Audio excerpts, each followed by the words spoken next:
From Washington, D.C., this is the Beyond the Dumbbells Show, your source of information and inspiration for living an audacious life. Hear interviews and social banter with special guests on Fitspiration and news from around the globe. Here are your hosts, fitness and lifestyle experts, Brian and Jenny Sweeney. Howdy. Welcome to another Flava Show. Flava Show. Flava Flav. It's a flavor. It's a show flavor. I was waiting for you to try to do the acronym again for Beyond the Dumbbells. I stay away from that. So technically, dumbbells is just a B, and or a D. Look, I still need to get that right. Still can't get it. But it's not DB, and I keep trying to do the acronym with 4, and there's not 4 words, it's 3. BTB. Hey, when you own a gym, you can make dumbbells 1 or 2 words BTD, if you want. BTD. BTDB. So looking over some of our most popular shows relates to nutrition. Mm-hmm. And because we're lifestyle, we try to feather it in a lot. Just with top of mind, we always try to address something that we're going through either personally or that we've been exposed to enough to share. But the idea is we want to share our journey and what we struggle with everybody that's listening. And nutrition's just it. That's most people want to hear about nutrition and supplements. So we're going to do a little bit on Sweeney hacks. Exactly. But I think nutrition is people's biggest struggle. We've talked about it a million times. The fitness is extremely easy because you can do anything you want to do fitness-wise. But the nutrition is, the struggle's real. What I love about the nutrition is that if you looked at like exercise, nutrition, and accountability, and you looked at those as which one's going to give you the highest earning potential. So they were, let's say it's interest on your bank account. You can get 1% interest return on your exercise, and you get 2% on accountability, and then 3% return on your nutrition. Mm-hmm. They're not 1-to-1. So the mystic part of health and fitness, people just go, they start pounding payment and running or lifting, and they just assume that they go the low interest route. Mm-hmm. And then in a flash, that 1% can turn to nothing if you get hurt or. Oh yeah. I always like the this is totally off topic, but when people go like on a vacation or something and the response back is where they're like, I'm double up on classes. I'm going to run 5 miles. It's like, it's just 1% return, dude. You can't squeeze out more unless you have time. Exactly. I'm like, just go back to your nutrition strategy. So on vacation, I don't always come back looking the same. I mean, you're not supposed to. And I think we shared before, it was our 10-year anniversary, and this is when I was doing a lot in LA. Mm-hmm. So I was tied up with Beachbody. I mean, I'll name drop it. I came in through their MLM, and then through that exposure, I got brought into corporate. Mm-hmm. And in that opportunity manifested into exposure to a lot of really great people, a lot of great opportunity. And between you and me, maybe a few people know, I honestly thought that I put myself in enough situations, I thought I was working towards my own program. Right.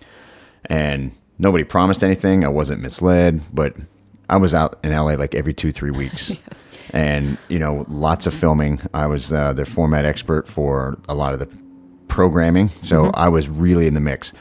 And it ended up being one confrontation too many with someone that wasn't correct. Right. I argued a point and made it.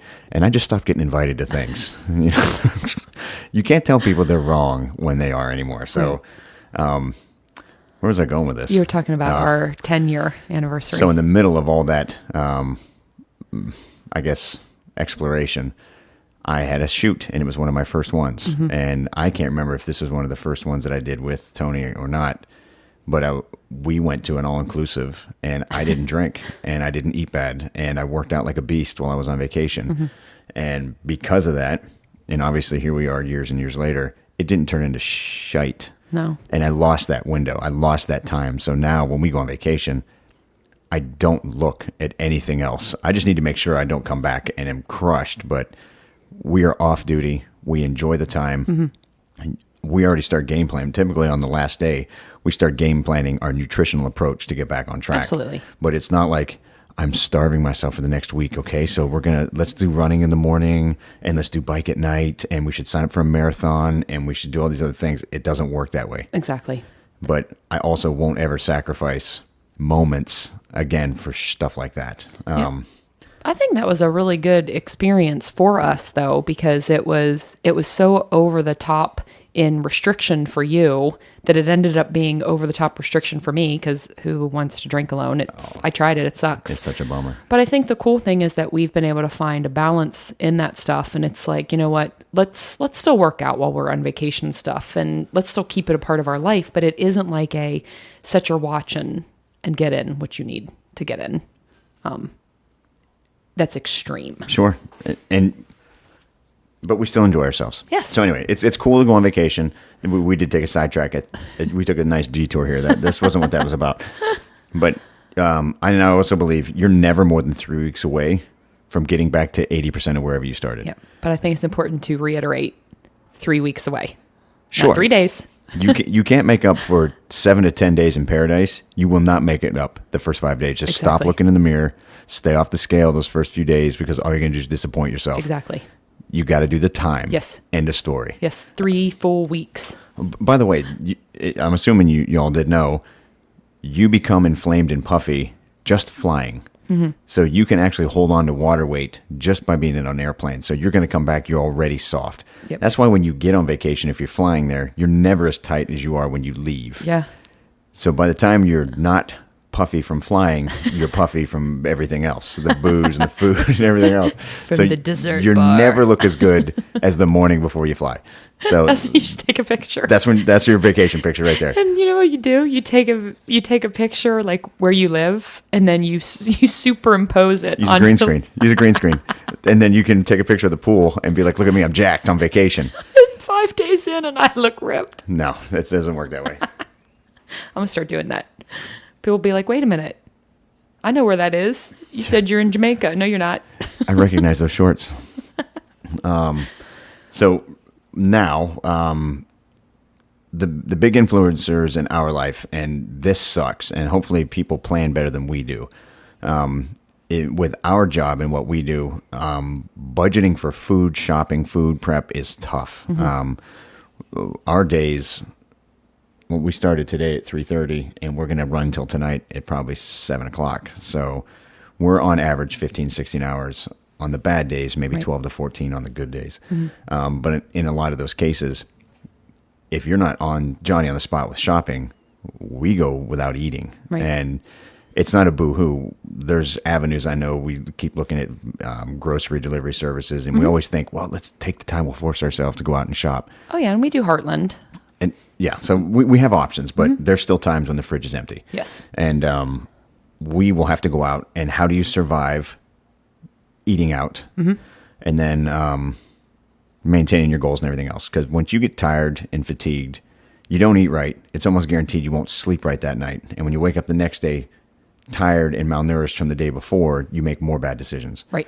So in our world, there's only so many places that we can go to eat that are kind of Sweeney authorized. And most people would think, what's the safest meal to go out and to grab? What do you think most people go for? Not where, but what? Oh, what they go for? Sure. Everyone. You consider that you consider safe? No, what most people think is safe. What do they go and start plugging away at? I have It's no the idea. international diet meal. Like the salad? Bingo. Salads and Oh, chicken. I was like, are you trying to stump me? No, you're looking at me like I was playing Stump the Chump. But That's what I thought you were almost doing. everyone just starts being drawn to salads. Yes. And salad, by the way, anymore just means bowl of lettuce, because no one knows how to make a salad anymore worth a damn. So most people flock to places like, I don't think we should name drop. No, probably not. So it's Let's say filet of chick. you are hysterical. That way no one will know what we're talking about. Exactly. So that's typically, they're known for very fresh, safe place to eat. Yes. And before we were really in the know, that was always our default. It's like, well, let's go head over there and we'll grab one of their salads and it's all groovy. Definitely. But then we find out that they marinate their chicken in milk. Yes. So there's dairy in the chicken, and that's why it tastes awesome. That's also the reason that my sinuses freak out after we go there. Exactly. So industries have spent a lot of money, not industries, but brands have spent a lot of money to appear to be healthy. Yes. You know, the smoothie shake places, the place that we're kind of hinting on now. anyone that uses grilled, fresh. I mean, they use words to get into where you feel better about the decision you're making. Yep. Because they know you're not going to really look behind the scenes. No, and if you actually pay attention to a lot of their menus and stuff like that, or their pictures in the windows, they do everything that incorporates like lettuce somewhere, or if you can get it like a side of fruit instead of like French fries, the fruit's really bold. So I think it also plays with your mind a bit. We are healthy. Look at what we have here. I mean, how many people go and pass up fries for a fruit bowl? Besides us. I have. I mean, sometimes when I want fries, I eat fries. Yes. And the worst part about fast food is that they know that you're already on your heels and you're desperate to eat. Yeah. So whatever they market, they just need to make you feel better about it. Yes. Everyone knows that when you get done eating something you're not supposed to, you always feel like crap. Yes. I don't remember the last time I ate a fast food meal and I'm like, I am completely satiated and I'm happy. I feel like I need to go work. No. I feel like crap. Nope. You know, my gut's wrecked. My sinus, because I have things with dairy. I can't do dairy, so I start getting physical kickbacks from eating anything that's got dairy related to it. I actually have a story about this. So this morning at the gym, I was chatting with. I really want to use his nickname, but then everybody's going to know who I'm talking about. So somebody who has the best nickname in the whole gym, I know who and it is. he had said that. Him and his wife I think they were out and they were running late, and they stopped at a sub place and got a sub, and he had not had bread in a really long time. So he said, I got the smallest option there, the healthiest sub, but the bread made him sick to his stomach because bread. he hadn't had it in so long. So it was like, okay, I'm still going to make the best choice, but sometimes even the best choice, if your body's not used to eating it, you're going to reject it. You, if you do an elimination and you stay away from processed foods for an extended period of time and then go back, your body will fight you if it's not supposed to be there. But if it's something that's regularly in your diet, your body's kind of like, all right, you're going to keep doing this. I won't beat you up all the time. Mm-hmm. But when you take a break and come back, that's how you truly know that you should or shouldn't be eating something. Yes. You brought up subs. So Subway, the whole Jared thing. Yes. I mean, they brought up and they're like, look, it's a healthy, fresh sub, and you get the multigrain doesn't matter, guys. You know that because there's still regular flour in it. But they market it to you. They're like, look, it's a whole grain bun. Yes. The second ingredient is enriched flour, so it doesn't matter. Exactly. But Subway was one of the first ones. They took a guy whose testimonial was like, all I did was eat Subway, and I lost like 100 and some pounds. Yeah. I don't remember how much, but it was a ton of weight. It was a ton. And everyone flocked to Subway because they were like, this is the healthiest option out there. And as it turns out, not only is that not true, but Jared is a kid toucher. Exactly. So Subway's not good. Eat Jared's subs. He shares them with kids.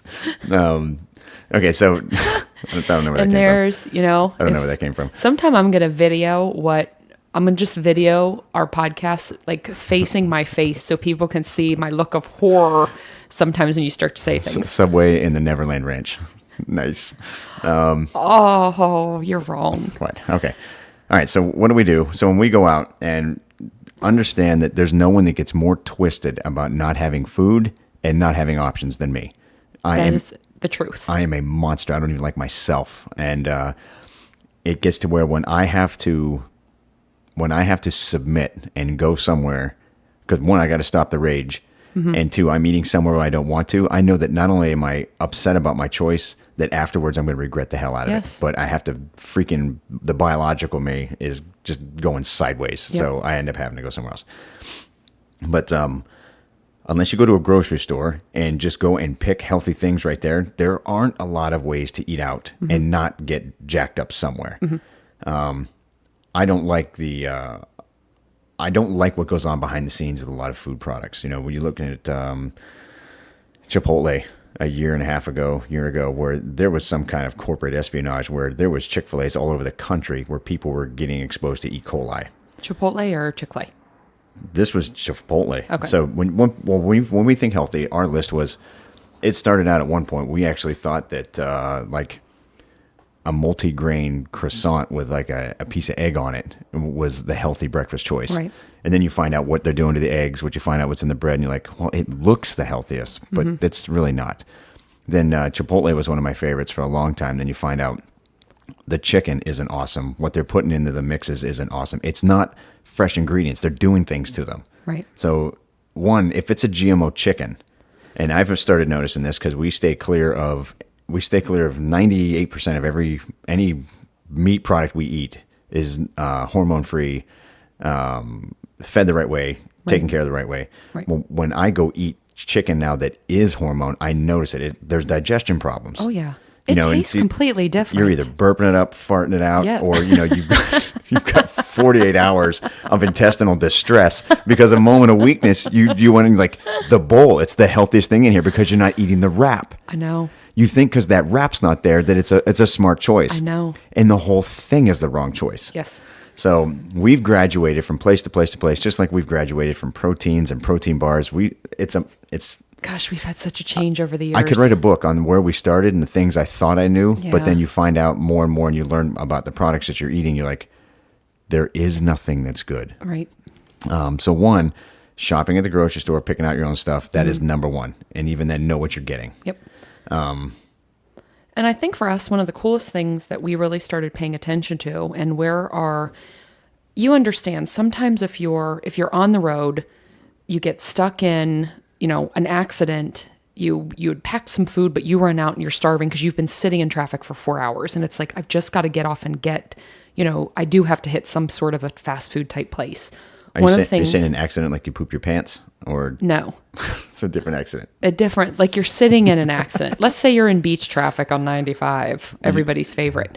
So what we started to pay attention to are the restaurants where you can actually go online or you can look at their menus and they show you exactly what the calorie content is of the foods. Bravo. Those are my favorite places to go. And that way, if you always go to those places, you have a better idea of what you're consuming. So it's not this big guess of, I just got this salad and I know it's going to be healthy. Instead, you look and you realize if you get, a grilled nugget over a salad, you're saving like hundreds and hundreds of calories. Each meal you eat during the day, assuming you don't eat 2 big meals and that's your whole pile. Right. You're between 300 and 500 calories per meal. That's Yes. it. All right. And if you're low body weight and you're not doing massive strength training and you're not doing anything physically demanding, your meals each time should be around 300 to 400. Right. But if you're a 135-pound female and you have a moderate exercise routine, you shouldn't be eating 600, 700, 800, 900 calorie meals when you pull off to the side of the road. Exactly. And you can't use that, well, I don't know when the next meal is going to be. You have to budget that your next meal is going to be just as bad as this one. Right. And that all of a sudden now you've eaten 3 times the amount of calories because you got the kid size of the whatever the restaurant has to offer.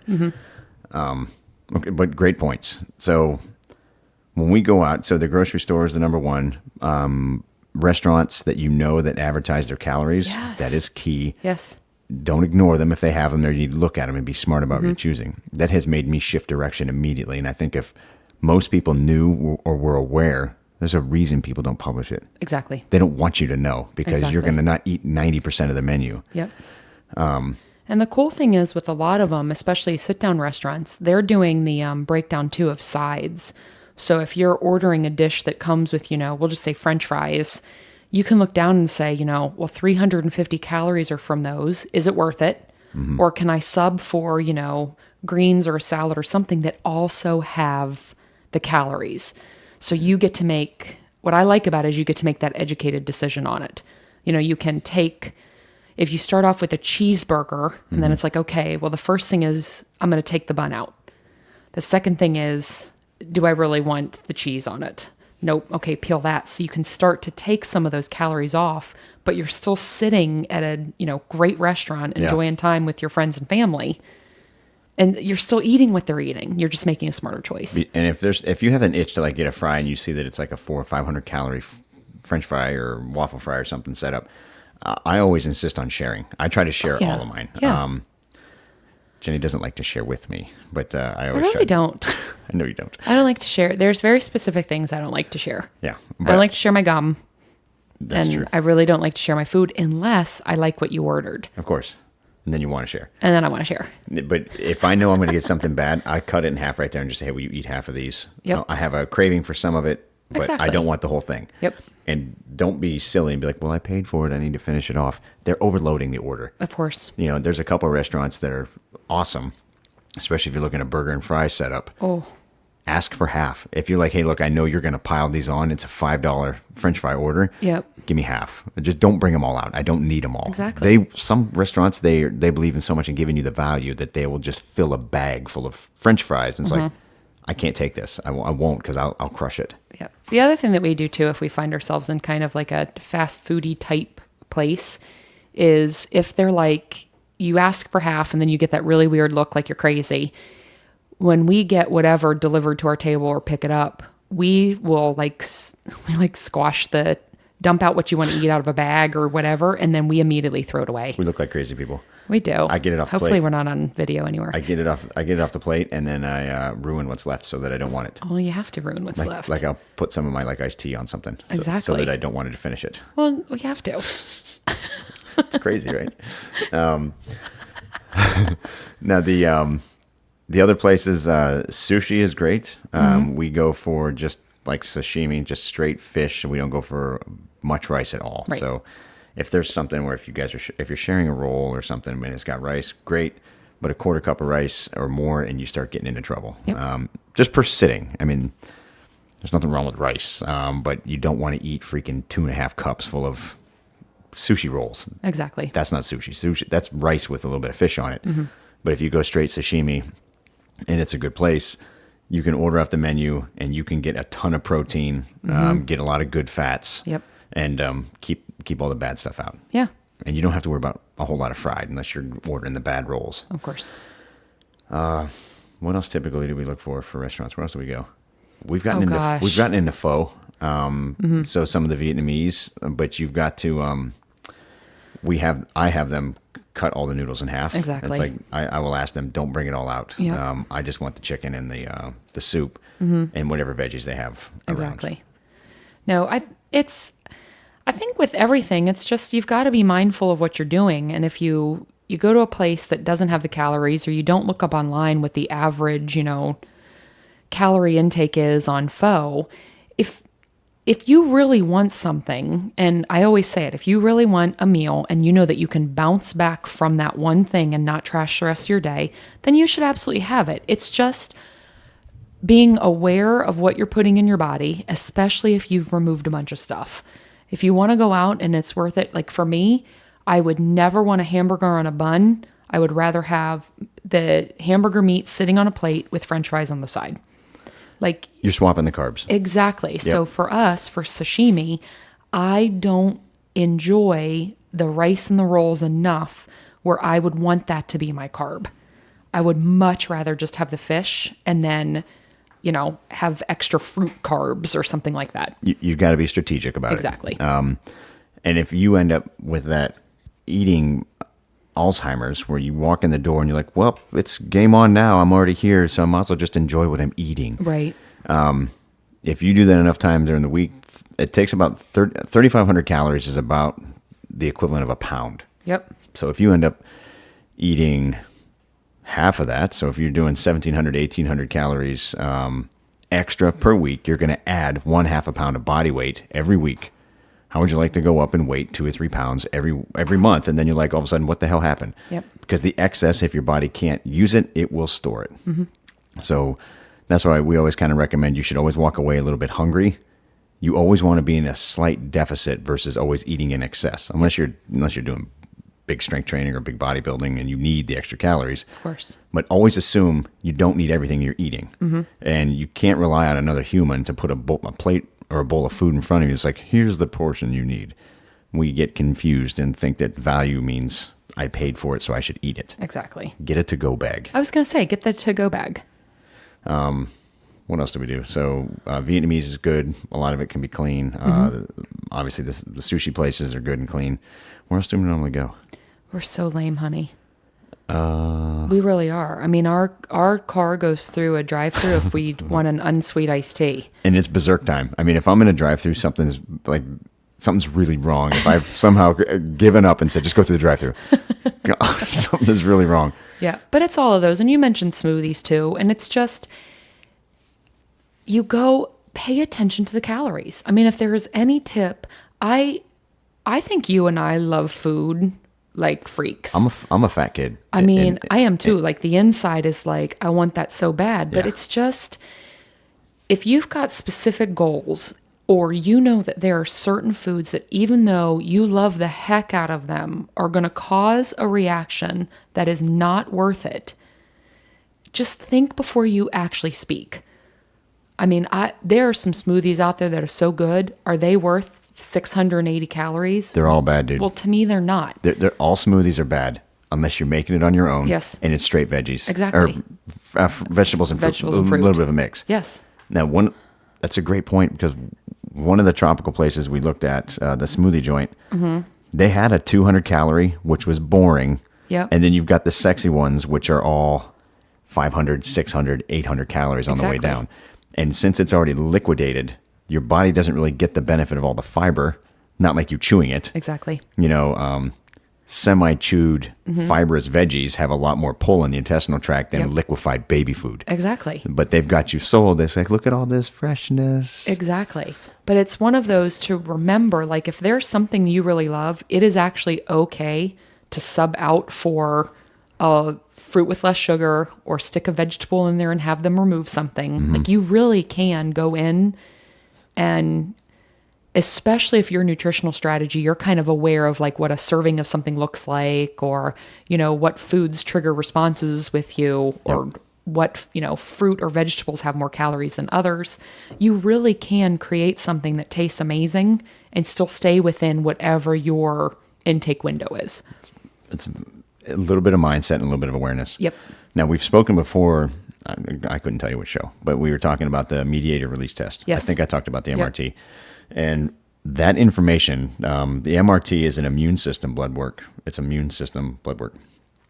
175 foods, food chemicals. There's a whole litany of stuff that you get exposed to every day that if you have information, you're smarter. If you ignore information, you can't make decisions. Right. In the intelligence world, no data, no info, you can't make decisions that are critical, right? Yeah. Your bank, if you don't have information, you don't know how much is in your account, you don't know how much this, you can't go and spend. Right. So not knowing what you eat is the equivalent of going out and spending and not knowing how much money you have in your bank. So stuff like the MRT, you get the blood work and you get a cheat card and you say, stay away from these foods. Right. These foods can cause a ton of problems, but the worst case, they're causing like skin reactions, digestion problems, triggering colitis. Foods can do a lot of bad things. At best, it messes with you enough that you make 2 or 3 days of bad decisions because you can't sleep because you're having a reaction to the food. And because you're not sleeping, I already talked about that, you have that negative feedback cycle that starts, well, I can't eat, so I eat something bad. I ate something bad. I feel bad. I sleep bad. I wake up the next day. I'm tired. Right. I make more bad decisions. And then it feeds that cycle over and over again. Exactly. 5 days of eating and sleeping bad will make everybody look like crap at the end of a week. Yeah, and feel like it too. And a lot of times that's all it takes for somebody to stop doing something. Yep. I quit. You know, what's the point of going to the gym? I don't feel good. What's the point of following a meal plan? Look at me. I look like crap. It could be one food. I know. Yeah, I think it's fascinating. I really do. See, this is a topic that I would call sexy. Ooh. Unlike supplements, which is not. I like your thinking though. Okay. Okay. For us, the only other thing is that when I have to dip into snacks, if there's something that is, it's not really mealtime yet, or worse off, I don't have any food in the house. Dates and figs are two of my favorites, just because one, they're good for my blood work. Yep. But two, there's a good amount of fiber in them. They're an easy cheat. There's no kickback as far as my body goes. Right. If you can find a lean beef jerky, I was going to bring up beef jerky. with no sugar. Now, Costco's got probably my favorite one. It's not the greatest tasting. It's not like you're going to get all that sexy flavor to it. It's basically a dried meat stick. It is. But the sugar is the lowest, and you get the most in the bag, so that you can it'll last you more than that moment. Exactly. I've paid $10 for a small thing of beef jerky and destroyed it and been like, I'm still hungry. Yep. The Costco stuff, it's probably some freaking mad cow disease cow. I don't know where the hell they get it from. No, I don't want to know. It's not advertised as good anywhere. No. It's just beef strips. But having those on hand is a good get out of jail free card. When you're eating proteins, it slows the digestion down a little bit, and it's supposed to be a little bit more satiating. Right. Now, I think that mostly applies to veggies as well. So obviously vegetables that aren't liquefied, they will also slow down the digestion process, and they should last you a little bit. Anytime you go just to carbs, they're fast burning. It's a quick high and a fast crash. Yep. So stay away from processed foods too. Yes. What else are we going to cover? The vending machines. So when you get into chips and anything that's fried, when you end up, so omega-3s and omega-6s are your inflammatory, anti-inflammatory, pro-inflammatory. Okay, polyunsaturated fats. So some polyunsaturated fats are good and some are bad. Correct. We take fish oil to counter the amount of bad that we're exposed to by our diet. Anything fried, unless it's maybe avocado oil, or they're mostly the bad type. So you're looking at, you want to stay away from as much fried food as possible. If you do hit a restaurant, you want to ask them, especially if they're like, hey, vegetable of the day, they will almost always put one of the bad oils on those foods. You have to ask for it, either flash it or just pan sear it. But you gotta ask them point blank. Exactly. When they say vegetable of the day, they trash it. They'll bring it out with some goop or garbage on it, and the way they prep it, they're more worried about you liking the taste. But since you're a nutrition champ, you understand what a piece of broccoli tastes like normally. You don't need all the dummy stuff. Exactly. Just give it to me. I'll take the raw. Flash boil it. Or steam. I said boil. Steam, yeah. Ew. Boiled broccoli. That's going to make me gag. You'd steam it. Ew, I said boil it. I think growing up we did boil it. You could flash boil broccoli. Sure. Say that 3 times really fast. Flash boil broccoli. I can say that. I just can't say the acronym for the show. But the other thing, so you're at a restaurant, you don't have anything local that you like, and you don't have anything local that you trust. Wherever you pick, dissect the menu like somebody's getting ready to feed you the worst food on the planet. And you want to ask every question about it. Yes. So you walk in, everything's goop sauced. I mean, we've been places where the only thing I could get was a burger, and that was questionable because it was super fatty. Yep. If you're looking at something, and Jenny had already talked about it, you can dissect the menu. If you know that 150 grams of lean beef, you should know that it comes with a certain amount of fat, certain amount of protein, right? If you're eating a high-fat burger, you'll tell because it's juicy as heck. You could be up to 800 to 1,300 calories, depending on how big the burger is and anything that's around it. Yep. Ask them point blank, dry it out, get most of the fat out of it. If you're ordering vegetables, if you're ordering proteins, ask them point blank, how do you fix it? How big is the serving? And if they fix it a way you don't want it, can you do this? Yep. It's a kitchen. They can make you anything you want. Yes. If it's fried, ask them for grilled. If it's cooked in oil, ask if they can bake it. But it's easier to go through the conversation with the wait staff and annoy them a little bit so that your goals are set up. Yep. Set yourselves up for success. You got to be an ass to do that sometimes. Well, I don't think it's bad to just ask the questions. I mean, I don't think we have ever had anybody in any restaurant we've ever been to been like, "Hey, you're out of questions." It's like, "Do you know how this is prepared?" The cool thing is that most of them do, or they'll say, "Let me just go back and ask real quick." And it's like, "Do you want to leave this off?" Yes. Just make sure you tip them. Exactly. Any soup of the day is typically bad too, by the way. It doesn't matter how big that cup is. You say no. What was the movie that says, "What's the soup du jour?" They say, "It's the soup of the day," and they say, yum, I'll have that. I don't remember. It sounds like a Ace Ventura or something. I'm going to have to look that up. For some reason, I went to the scene in Fight Club when he was working in the kitchen. Oh, gross. Okay, that's the big Sweeney hack on nutrition. Plan ahead. Have snacks on hand that you know you're good with. Yep. If you're able to do MRT, you can get some better investigative data on you. You'll be smarter. Even your coach can't tell you what to eat if you have that blood test because you'll know what to eat. Exactly. You can always order off menu. If you're on travel, we didn't even cover that. Go find a Whole Foods or find a Wegmans, but find a grocery store and stack up on things you know you're good with. Exactly. Yep. Go to restaurants that actually post the calories. Oh, that's a good one. You kind of just touched on it, but remember that you can mix and match. So if there's we keep saying burger and fries because I think that's one of the most common things ordered. Do a burger, get rid of the bun, see if you can sub the fries for something else that tastes good. Ask how things are made. So with oil, with butter, with whatever, ask for, steaming and grilling over some of the naughty ways. And then the big one that you touched very briefly of, stop eating before you're stuffed. So It's harder than most. I don't know if people just don't. If you eat fast, the You eat hormone, really fast. the hormone that goes to your brain that says stop eating, it takes about 15, 20 minutes for that to get the signal. Yep. Most people, I finish my meals in 8 minutes or less. So, but by the time the 15 minutes hits, I'm already done, and I'm chilling, and then I get that feeling. It's like, oh crap, I ate too much. Yep. You're supposed to chew slow. Well, I think we said this too once. It's supposed to be like 20 chews per bite. Yep. And never put the second bite in before you're done with the first. Exactly. And put your fork down. That's called shoveling. I know. But travel, everything else, you really can find something that at least, more than 50% fits within your nutrition strategy. You really can. It's just taking the time to get educated. When you pull up your maps and you look for the closest restaurant around you, go to a couple of the places, to their websites, and see if they post their calories.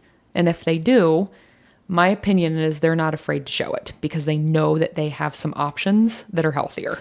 And they're pursuing the consumer that's smarter about food than others. Exactly. When there's the business respects you more when they share that stuff. Yes. If everything's in secret, Yes. it's for a reason. Yes. They know the data. They're just not telling you. Exactly. They don't want you not to eat their 1,500 calorie hamburger. Yeah. Or 3,000 calorie salad.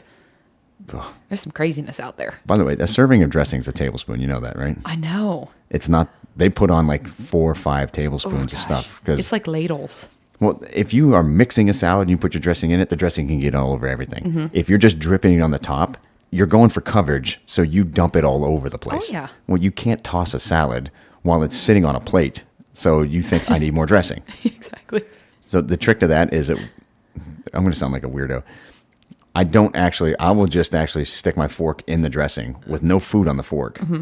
And that little bit that's on there, then I stab whatever's in my salad, and that's the dressing I get. It's just a little bit of zest with it. Yep. But don't pour you should not have the dressing gone when you're finished. Correct.